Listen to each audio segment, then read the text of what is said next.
Okay, Dynamite Delight. We get this show before Dynasty. I'm going to tell you this. There's not a lot here. There's more matches than it is story. But I'm going to say this. There was development. Do I believe it's enough development for Dynasty? I don't know. But let's go through this first. I'm going to shuffle around the matches. The match I did not like at all. That was Penelope Forbes versus 100% the champion for no reason other just to give a match. Let's make this very clear. Toni Storm didn't need the match. She didn't need it.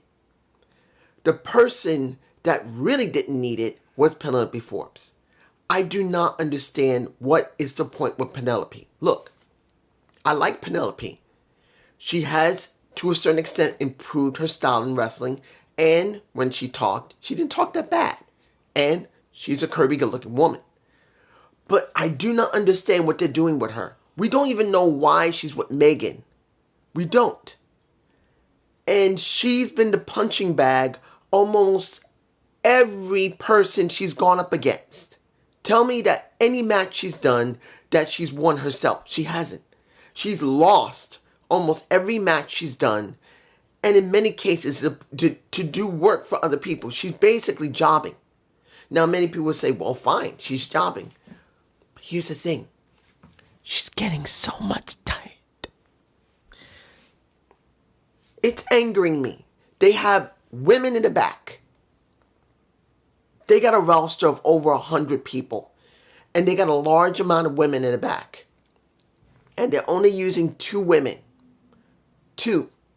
Penelope Forbes and Robin Renegade. Tell me that hasn't happened. Because it has. They got so many other women and they won't show them. So when you look at Penelope, who has been used heavily during the early days of AEW where people like her, yeah. But then you do not see anyone else anymore. Do you see any other Japanese wrestlers? No. Yes, you see Queen Aminata, but unfortunately she's supposed to be hurt. And that could be part of the storyline with the Selena Deeps. But who else do you see? And Selena Deeps and Queen Aminata, they've been on Collision. What do you see on Dynamite? The same damn women all the time. And the same woman who fucking jobs her ass off in a Penelope Forbes. I'm like, what is the point? Aren't you still have... You still do have Lady Frost on the roster, right? Lady Frost is on the roster. I call her my Killer Frost. Lady Frost is on the roster as far as I know. Yeah, she might sometimes go on RH, but she's still on the roster. Then you have Deonna Purrazzo. You're doing nothing with her. You have Taya Valkyrie. You're doing nothing with her. I'm like, what is the point of all these women being on the roster and you don't use them? And yes, we did get a chance to see Megan in a dress, wearing her headdress. But I'm going to be honest here. There's only one true outcome that needs to happen. One. Megan's got to win. And understand, I don't really care for Megan. Not because I don't like her as a wrestler or I'm a fan, not.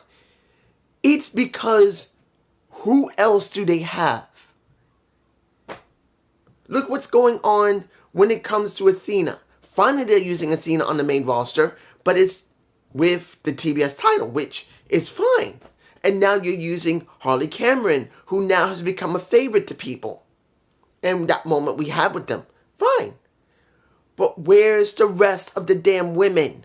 You're now bringing 2 women who are from ROH over here. And that's Billy Starks and Athena, which I'm happy about. But still, you have all these women, you're not even using them. There's no story behind almost no one. And it feels like a waste. Not because I'm blaming Athena, not because I'm blaming Billy Starks or Mercedes Moné. I'm not even blaming Harley Cameron or Taste is Tony Storm. I'm not blaming her either. This is just bad booking. There should be more than one story on Dynamite or Collision. And there's none. None. We just got one big badass woman who's now coming chewing through everyone. And when we get to Dynasty, if she doesn't win, it'll feel empty. You know why? Because they didn't build her like everybody else. Now let's move on. Next match. Let me give it to you like this. The Learning Tree versus Jobbers. I will get to what happened with MJF and the Hurt Syndicate in a minute.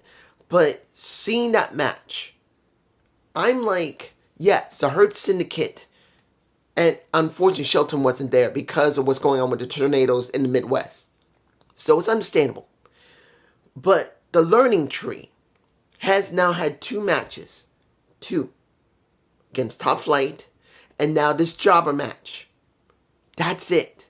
They won both matches, and now supposedly, I believe, they've earned the right to go up against the tag champs now at Dynasty. No. 2 matches only. And they've done nothing else beforehand when it came to the Learning Tree. Nothing. Do I believe they deserve this title match? No. They don't deserve it. And with so few tag teams that they have that's available, and understand, the Outrunners have already been used against the Hurt Syndicate. I would have liked to see the Outrunners go up against the Learning Tree to make me believe that they could be useful, that they could actually do the job, because the Outrunners are one of the more credible teams they got, and we don't have that. I would like to see the Iron Survivors right now, or the Iron Savages at this point, even though they probably work on ROH. At least you got so many tag teams on ROH supposedly, and almost nothing on Dynamite or Collision. I don't believe the Learning Tree deserves it. I don't believe Big Bill I'm like, I don't see Brian Keefe or Big Bill deserving a title shot after only 2 wins. I'm just saying. Moving on. Now, Will Ospreay and a Kevin Knight, formerly of TNA at one point, versus Lee Johnson and Blake Christensen. Now, here's the thing. Did they need a high-flying match? Yeah, they did. I do believe they needed it because they needed excitement and people were behind it to a certain extent. So it was fun. And seeing that it was Kevin Knight who got the pin on, who was it? Lee Johnson. Not surprised. That's cool. So it is good to see that Lee Johnson is beginning to get seen. But, and this is a big but, now he's in the tournament, and now he's going to be going up against Will Ospreay at Dynasty. I would have liked to see that they give him a little more time instead of just throwing him into a match on Dynasty. Yes, it is for the cup and it's not ready yet. It's not like they're going to do it at All In now. Excuse me. It's not like they're doing it All In now, but still, seeing that Kevin Knight is getting this opportunity now, instead of slowly building him up to it, I'm not fond of this. Because AEW has this situation where they want to just throw somebody in there and just do all the matches that he could do, and then they drop them. Now, the next match, which legitimately I didn't give a damn about at all, because I knew the outcome, was Brody King versus a Lance Archer. Let's lay our cards on the table, ladies and gentlemen. Sorry, my little horse. Let's throw our cards on the table. Has anyone believed at all that either Brian Cage or Lance Archer can get it done by themselves when it's in a clinch?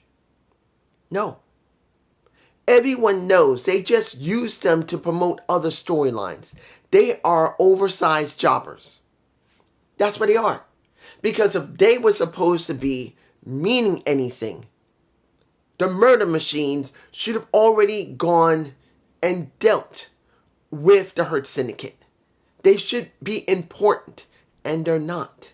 Because when you look at this match, and it wasn't a bad match, and seeing everyone chanting meat when you see these guys go up against each other, it was not a bad match. But do you honestly believe a Lance Archer was going to win? No. Because right now, Brody King is beginning to get some momentum. He is beginning to get over. Really getting over.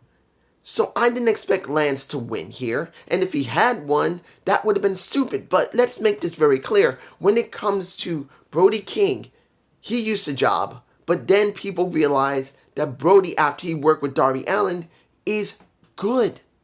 He can talk and he can wrestle.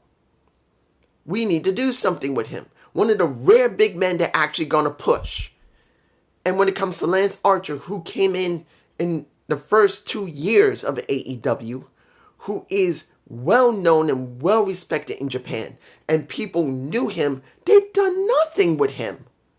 So again, I didn't believe it. Now, last match, which I didn't understand. Why? Why is Cope going up against Claudio Castagnoli? Why? Now, I know you're going to say, dude, remember, they're going to have a match. It's the Trios Championships. That's going to be a dynasty. They had to do this. And I understand. Why couldn't it have been cash? I think it should have been cash. Now, you could say, well, about him getting Concerto. Yes, he did get a Concerto from Copeland. And I understand that. But you got to do something with cash. And after the interview, and just make it clear that a spear ended that match. A spear ended the match, and Adam won. I was not surprised. But I would have liked to see something going on with Cash Wheeler. And I really believe he needed it. Now, since they're condensing this down, and let's make it very clear, that the segment they showed, when it came to Dax and Cash, along with Renee, Dax gave $10,000 to the ref because he asked Tony he could do that. He apologized. Then Cash was told, dude, I'm sorry, we're going to win the titles. It's going to be it's going to be rated RFTR. We're going to win. I love you. He didn't want a hug. He said, we're brothers. We'll be on the same page in Dynasty, but after that, we need to talk. So they're still going with a storyline where the FTR may break up. One of the few tag teams that's in this damn company that's supposed to mean something but don't. Tell me, do you remember that this company was supposed to be tag team wrestling first and foremost? When was the last time we actually felt that? They were supposed to make tag team wrestling important. Now I'm going to make it very clear, in WWE, they're not doing it either. They're not. They barely got anything going with the Street Profits right now. But at least you are seeing some development. But it's not great. But when you look at AEW, it's dead. You got a dead tag division. Now, mind you, the Hurt Syndicate is great. And I love them. But if you look at the rest, the rest of the tag division, there's nothing there. Nothing. And I'm like, this company made it about tag team wrestling, and now it's done. Not even the Bucks are still there. They're away for now. And I'm like, really? I don't know. Now let's get to the segments in the back. I know I'm missing one match. That's coming. Just wait. But, segment in the back. Did I feel anything about, well, not in the back, let's talk in the ring when it came to the Hurt Syndicate and MJF. MJF tried to introduce himself to Bobby. Bobby didn't want nothing to do with him. But when you see this dynamic between Bobby and MJF, you know they're going to have a match eventually. It's going to happen. There's no way they're not going to have it. But here's the question. Where does this go for the Hurt Syndicate? Because MJF is always going to be trying to get the main title. But when it comes to the Hurt Syndicate right now, yes, they got the tag championships, which makes sense. And yes, I did see Cedric Alexander's interview. Well, not interview. Well, he was with Chris Van Vliet. I did see it. Along with Chris Bay. I did see that as well. So, when it comes to... Well, Cedric's already said it. He would not have a problem working with the Hurt Syndicate. But he just doesn't know when, because it counts after the 90 days, and will they be willing to bring him in? Will he work with them immediately? That's going to be something. But what's going to hurt? What could hurt the Hurt Syndicate right now? If the storyline between them and MJF does not work. Are you going to have a story where MJF does join the Hurt Syndicate, he proves himself, but then he stabs him in the back, and you're going to have a feud between Bobby and MJF? Or are you going to have a feud automatically now with MJF and Bobby? And just do it now? I don't know which one it is. And to be honest, I'm worried. Because will they book them correctly? Will they book MJF correctly? I don't know. I'm worried that there's going to be a feud between MJF and the Hurt Syndicate. It is obvious they may go there eventually. But are they going to rush through it? Because a lot of times, let's make it very clear, when it comes to Tony, he likes to rush. Are you going to do it now? Within the next couple of weeks or a month? Or are you going to set this up to make it look good for MJF to join the Syndicate, where he will go up against the Death Riders if Swerve Strickland doesn't win? I don't know. Next. I gotta say this. The final match I'm going to talk about is the first match. A mixed tag that was more like a tornado tag. You got Willow and Swerve versus a Moxley and oh my gosh, Marina Shafir looked bad. Guys, I'm not even against Marina Shafir. But if you remember when she was supposed to powerbomb Willow Nightingale outside the ring into that table, she couldn't lift her. Marina Shafir didn't lift Willow. Willow lifted herself with the top turn rope, and she fell onto that damn table. She wasn't powerbombed onto the table. She fell on it because Marina could not hold her up. She couldn't pick her up. She was crazy enough to grabs her leg, puts her leg onto her neck, and tries to hoist her up that way, instead of trying to just pick her up the normal way. And it looked so bad. She could barely even stand. And then when Willow had to lift her own self up and let go, purposely, so she'll fall on the table, she didn't even fall on the table correctly. The table was too far away. Her neck hit the table, barely doing her back. It was mainly her neck, barely anything of her back. And she went for that table, and it was bad. And I was worried, but she got up. And I will say this, was the match bad? No, it wasn't, but it felt like it didn't need to happen.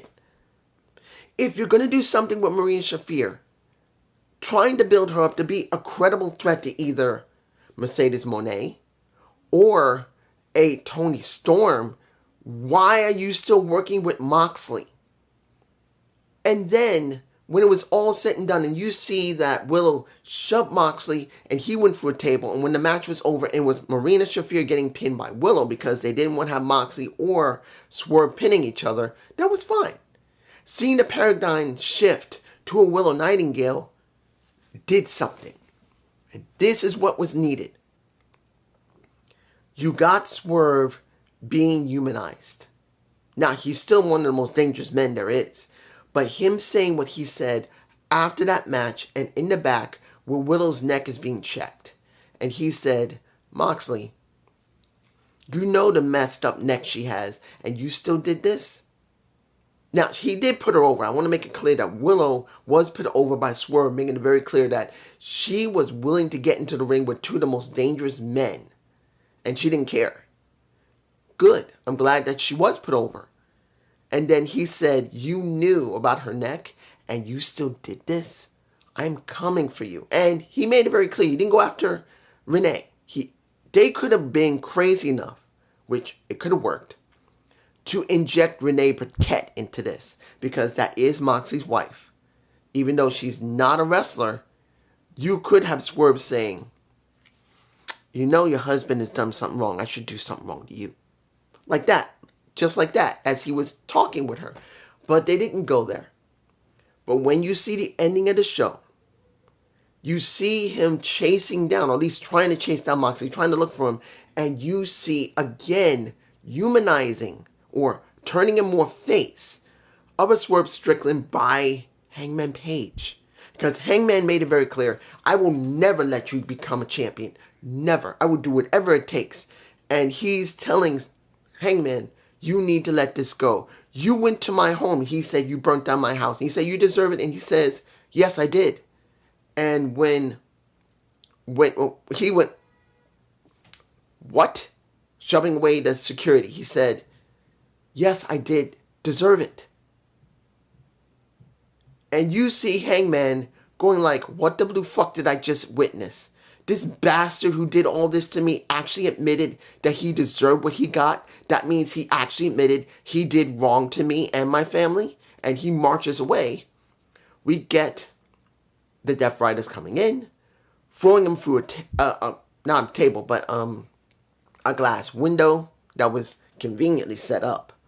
Then you see Wheeler Yuta collecting up the glass. Then you see them take them to the ring. Then you see him get his butt kicked up, smacked in the face, and glass to the mat, and Swerve powerbombed onto that mat by Claudio. What do we get? We get an Undertaker look with stained glass stuck, well, not stained glass, but glass stuck to Swerve's back. Well, glass, unless it's candy glass. It looked like glass. But the point is he ready? That's why I think I make the title of this. Is he ready to become more face? Because he can still be one of the most dangerous people there, but they just humanized him. He worried about Willow. He put Willow over. Then he was willing to admit that he was wrong about going to Hangman's home, messing with his family, and what happened to his home, Swerve Strickland's home, his family home that got burnt down, he deserved it. Does this mean he's been humanized? Yes. Will it work to make him more over with the fans? If they continue, yes. But the question is, can they do something after? And this is important. Very important. If he wins at... let's make this very clear. I don't believe that Tony's going to let him win. I'm hoping he does, because Moxley needs to be separated from that title. But if they don't, where are they going to go with Swerve? Because if he doesn't win, how far are they going to develop him going to All In if he's not the champ? That's going to be the big question, because as of this point right now, they don't have many people developed except for MJF to a certain extent, Hangman Page, and when it comes to Swerve Strickland. These are the only three guys that have been developed the best in the company. You could say Will Ospreay, no. They haven't developed him enough. You can say Kateska, no. But those are the three that have been the most developed that is active right now. There's no Darby Allin. There's no Bucks. There's no one. These are it. Three of them. So they better make this work. But this is just me. Peace.